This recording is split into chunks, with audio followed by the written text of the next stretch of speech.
hapon mga ka-PNN. Narito tayo ngayon sa loob ng Multipurpose Center Camp Brigadier General Rafael T. Crame kung saan gaganapin ang culminating activity ngayong hapon ng alas 2. Ang gawain ito ay bahagi ng pagdiriwang ng Police Community Relations Month ngayong buwan ng Hulyo. Inaasahang magtitipon-tipon ang mga pangunahing opisyal at kinatawan mula sa pambansang kapulisan, pamahalaan at iba't ibang sektor ng lipunan sa Multipurpose Center Camp Brigadier General Rafael T. Crame, Quezon City ngayong hapon ng alas 2, ika-31 ng Hulyo taong 2025 para sa culminating activity ng ika-30 Police Community Relations Month. May temang sa Bagong Pilipinas ang gusto ng pulis, ligtas ka.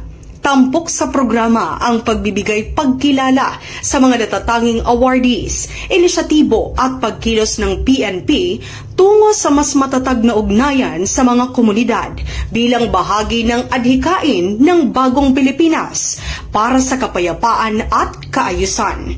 Panauhing pandangal at pangunahing tagapagsalita sa okasyon si Police General Nicolas D. Torre III, habang makikibahagi rin si Attorney Rafael Vicente R. Calinisan, Commissioner, Vice Chairperson at Executive Officer ng National Police Commission o NAPOLCOM, bilang isa sa mga natatanging panauhin. Ang nasabing aktibidad ay inaasahang magsisilbing pagtatapos ng isang buwang selebrasyon ng PCR Month na naglalayong paigtingin ng tiwala, pakikiisa at kooperasyon ng publiko sa mga kapulisan. Magsisilbi rin itong plataporma upang kilalanin ang mga huwarang programa at tauhan ng PNP na nangunguna sa pagsusulong ng community engagement at public safety.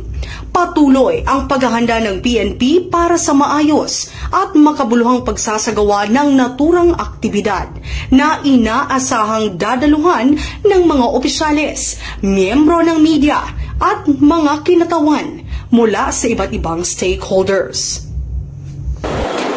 Mula dito sa Multipurpose Center, Camp Brigadier General Rafael T. Crame, ako ang inyong PNN correspondent, Patrolwoman Melanie Mapa, nagbabalita para sa Police News Express.